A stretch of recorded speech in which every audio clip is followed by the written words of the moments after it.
नमस्ते। तो क्या ये पहला मौका है जब इनकम टैक्स रिटर्न यानी आईटीआर फाइल करने की बारी आई है? अगर हाँ और आमदनी का हिसाब किताब बहुत सीधा साधा है तो ये जानकारी बिल्कुल सही जगह है। आज हम यही समझने वाले हैं कि एक नॉर्मल इनकम टैक्स रिटर्न आखिर होता क्या है, खास तौर पर उन लोगों के लिए जिनकी आय में कोई कैपिटल गेन्स शामिल नहीं है। आगे बढ़ने के लिए ये हमारा रोड मैप है। पहले हम समझेंगे कि नॉर्मल आईटीआर क्या है, फिर ये देखेंगे कि ये किसके लिए सही है, इसे फाइल करने के फायदे क्या क्या हैं, कौन से दस्तावेज तैयार रखने हैं और आखिर में कुछ बहुत ज़रूरी बातें जो ध्यान में रखनी हैं। तो चलिए शुरू करते हैं सबसे पहले और सबसे बुनियादी सवाल से। आखिर ये नॉर्मल इनकम टैक्स रिटर्न है क्या भला? देखिए, बहुत सीधी सीधी भाषा में एक नॉर्मल आईटीआर बस अपनी सालाना कमाई का एक हिसाब किताब है। ये इनकम टैक्स डिपार्टमेंट को बताने का एक तरीका है कि साल भर में सैलरी से या किसी छोटे मोटे बिजनेस से या फिर बैंक के ब्याज से कितना पैसा कमाया है। मतलब अपनी आमदनी को बताने का एक सीधा और सरल तरीका। अब आता है इसका सबसे बड़ा और सुनहरा नियम। ये बात गांठ बांध लीजिए, ये रिटर्न सिर्फ और सिर्फ उन लोगों के लिए है जिनकी कमाई में कैपिटल गेन्स नहीं है। इसका क्या मतलब हुआ? मतलब ये कि अगर कोई प्रॉपर्टी, शेयर्स या म्यूचुअल फंड बेचकर मुनाफा नहीं कमाया गया है तो ये रिटर्न बिल्कुल फिट बैठता है। अच्छा, तो अब ये कैसे पता चलेगा कि ये वाला आईटीआर किसी के लिए सही है या नहीं? चलिए एक छोटा सा लिटमस टेस्ट करते हैं ताकि तस्वीर साफ हो जाए। तो देखिए, एक तरफ वो लोग हैं जिनके लिए ये एकदम सही है, जैसे सैलरी पाने वाले लोग, फ्रीलांसर, छोटे मोटे दुकानदार या रिटायर्ड लोग जिन्हें पेंशन मिलती है। और दूसरी तरफ अगर आमदनी प्रॉपर्टी बेचकर हुई है या शेयर मार्केट से या फिर क्रिप्टो से, तो फिर ये रिटर्न सही नहीं है। उसके लिए एक अलग तरह का आईटीआर फाइल करना होता है। बहुत से लोग सोचते हैं कि आईटीआर फाइल करना बस एक कानूनी झंझट है, लेकिन सच तो ये है कि ये उससे कहीं ज्यादा है। अब हम जानेंगे कि इसे फाइल करने के असल फायदे क्या हैं, इसका पे ऑफ क्या है।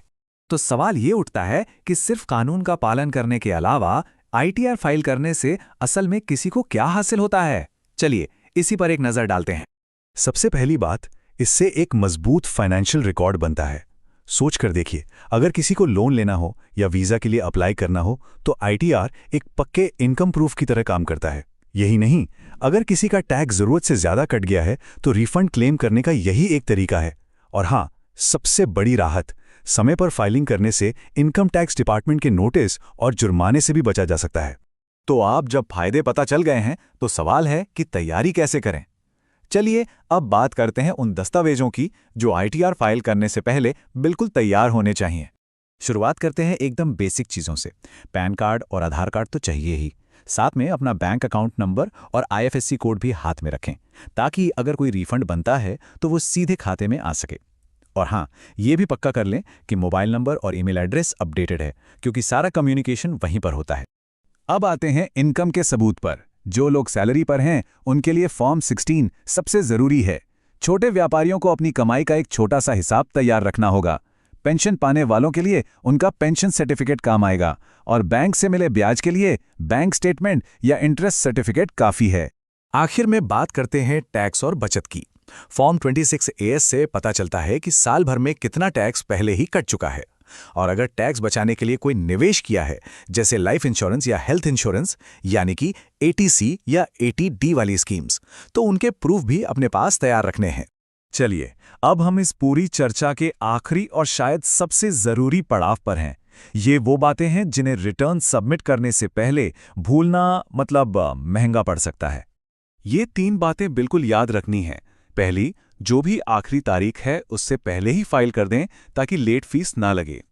दूसरी, ये जरूर चेक कर लें कि पैन और आधार आपस में लिंक हैं या नहीं, क्योंकि अब ये कंपलसरी है। और तीसरी बात, अगर इनकम टैक्सेबल लिमिट से कम भी है तब भी आईटीआर फाइल करने की आदत डालना अच्छा है, क्योंकि इसके फायदे हमने देखे ही हैं। हर इनकम टैक्स रिटर्न असल में किसी के फाइनेंशियल सफर का एक पन्ना होता है जो साल दर साल जुड़कर एक पूरी कहानी बनाता है। तो अब सोचने वाली बात यह है कि इस साल की फाइलिंग किसी की फाइनेंशियल कहानी में कौन सा नया अध्याय जोड़ने वाली है।